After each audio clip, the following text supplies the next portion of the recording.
Welcome back to Playful Whimsies. Today, I'm going to share with you a story, Nana Anka Goes to School. Trisha Elm Walker and April Harrison wrote this, and this is kind of a different book for me. I will probably say words incorrectly. I'm going to warn you ahead of time because this is a culture I do not come from.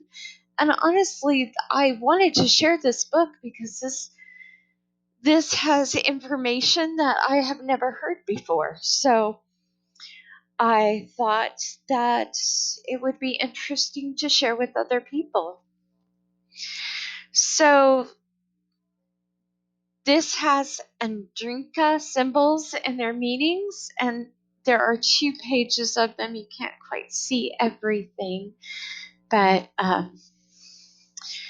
it will make more sense at the end of the book. I think it's very interesting. So,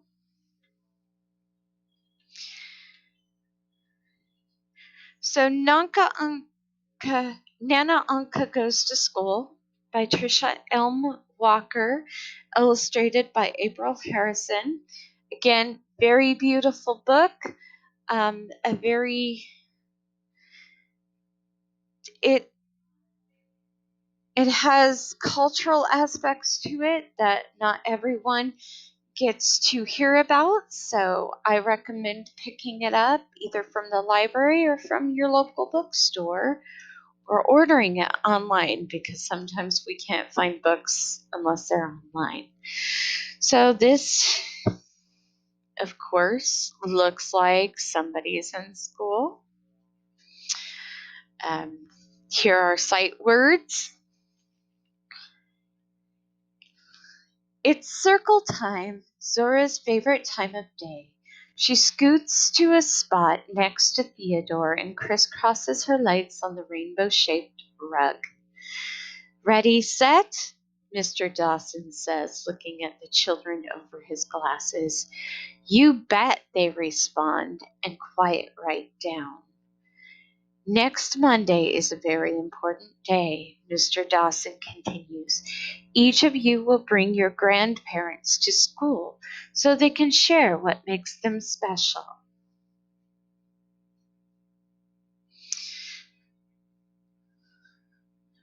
right.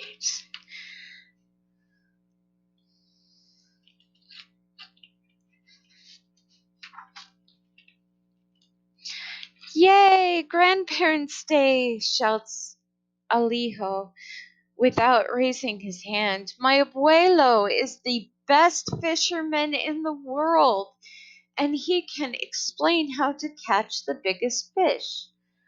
Bosu thrusts both hands up and says, My Mimi is the best dentist in the world. She can bring everyone a toothbrush. All the other children chime in, their voices leaping over each other to tell what's best about their grandparents. Inside voices, please, says Mr. Dawson. What do yours do? Theodore whispers to Zura, but Zura just shrugs.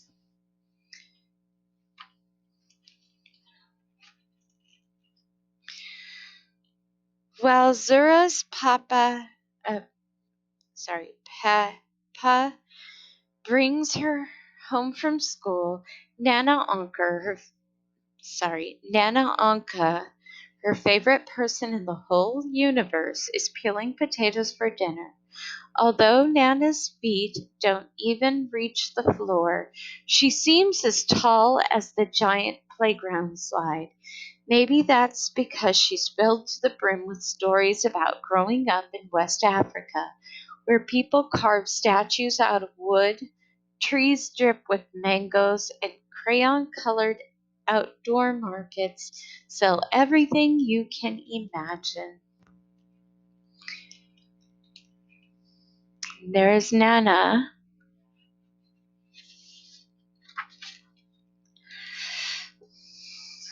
Nana puts down her peeler and gives Zira one of her big hugs, the kind that wrap around you like a sweater.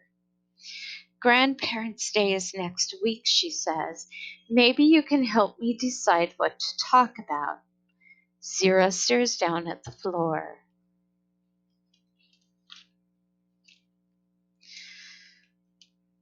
Zira's mame knows about Grandparents' Day too. Her smile is as bright as a sunbeam. How about if Papa plays the djembe drums while Nana talks to your classmates? She suggests, coming over to help Nana.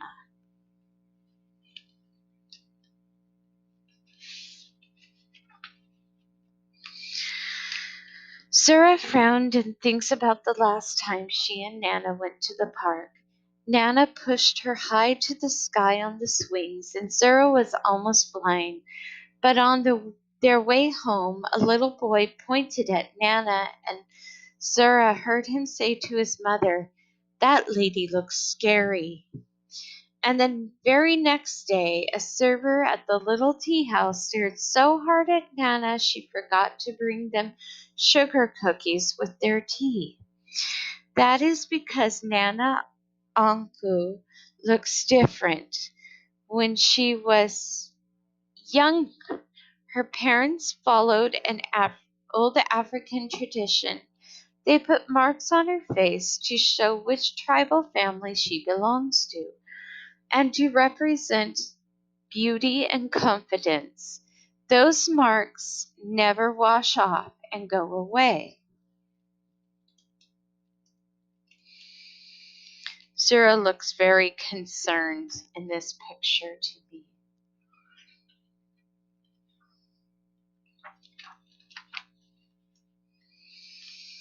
Zura looks at her Nana, holding back tears that wait in the corner of her eyes. Nana Anka puts down her potato, takes Zura's hand, and says, "My precious girl, why such a sad face?" It feels hard to explain, but Zura wants to try. She swallows and takes a deep breath. What if someone at school laughs at you or acts mean? She asked quietly.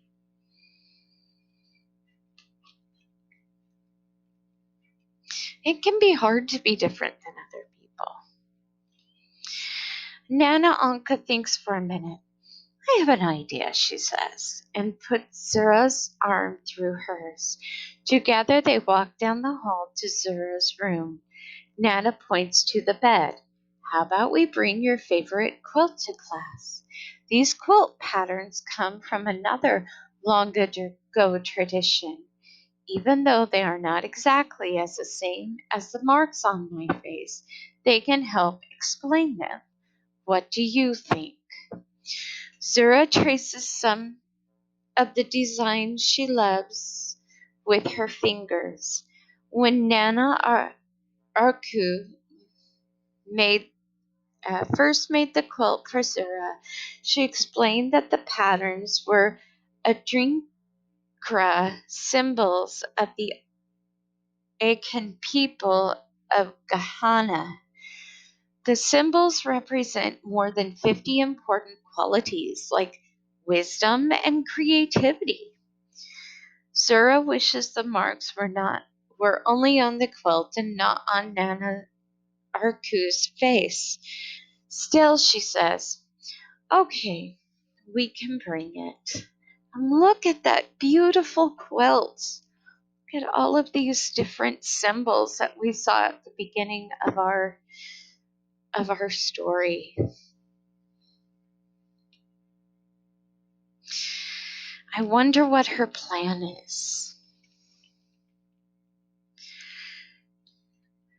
On Grandparents' Day, Zura wears one of her African dress sewn by Nana, and Nana Akura looks especially regal in her bright patterned kaba with matching skirt and head wrap.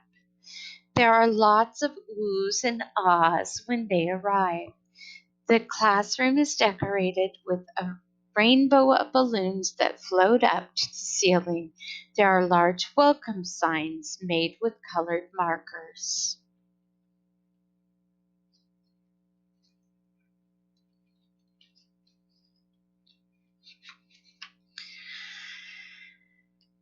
A tall chair is on the rug for grandparents to sit in when they speak. First is Abuelo, who passes around. First is Aljo's abuelo, who passes around photos of the biggest fish he ever caught. Next, Basu's Mimi shows the class a video called Mr. Cavity and the Magic Toothbrush. And then Lester's grandma, who owned a barber shop for many years, hold up matching. Then Lester's grandparents, who owned a barber shop for many years, hold up matching clippers. Anyone need a haircut? They asked, laughing.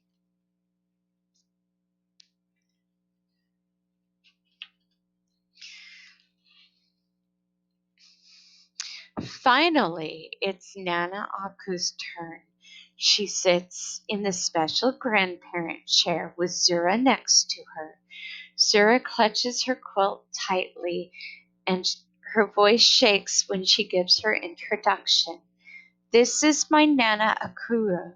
She is from Ghana, a country in West Africa.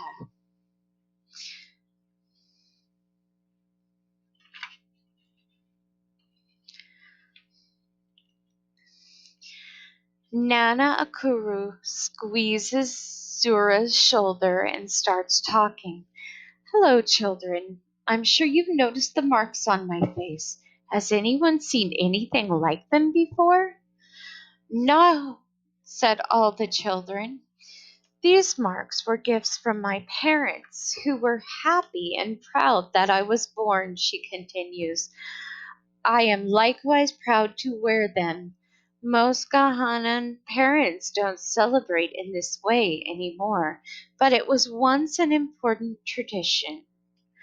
Zura watches, her eyes wide as cups, as Nana Akura walks slowly around the circle so everyone can see her face up close. It's interesting, she said, that in this country I often notice people who put tattoos on their body that have special meanings. Yours are way better than tattoos, Theodore says, because they grew up with you. Nana Akura smiles. Why, thank you, young man, she says, and I brought some special makeup so that each of you can have beautiful African symbols on your faces, too, the kind that wash off. My expert helper will hold up her quilt, which shows some symbols you can choose from.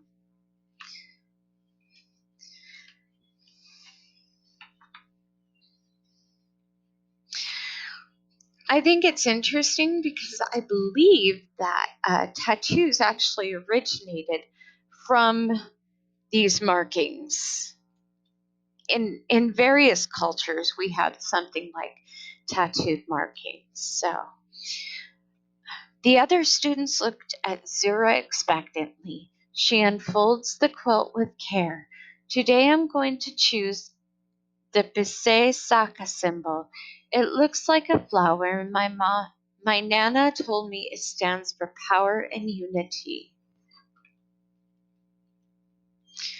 So my guess is she is choosing this, or maybe it's this one.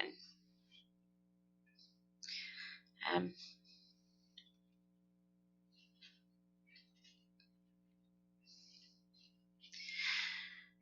I want to show you the pictures too. Nana Akuru paints the symbol onto Zura's cheek in gold, while Zura holds very still. The other children clap when it's all done. Come and choose your favorite symbol, Zura says to them. I wonder if the color has different meaning too. I bet you it does.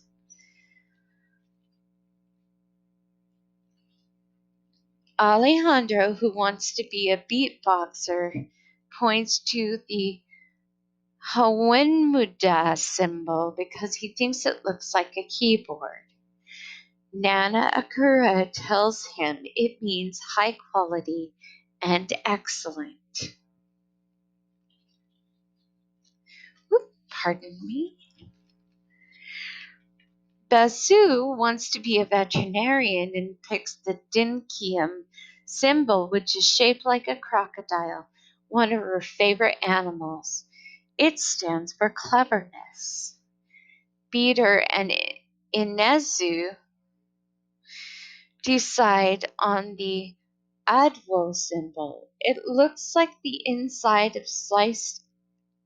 a sliced apple with two identical halves. Twins like us, Peter says. Nana says the symbol means peace and quiet. Like mommy and daddy say, we never give them in as shouts.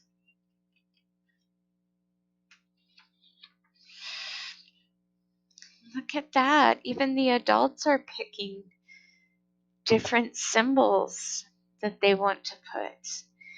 Nana Aku paints and paints until every child has their own design. The other grandparents choose symbols for themselves too.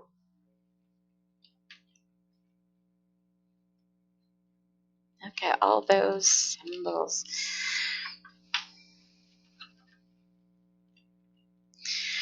Sura's face glows as she watches Nana Aku fold up her quilt and go home.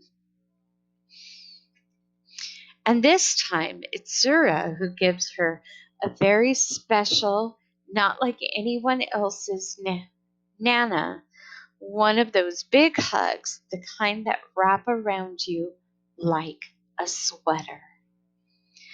And that is the end.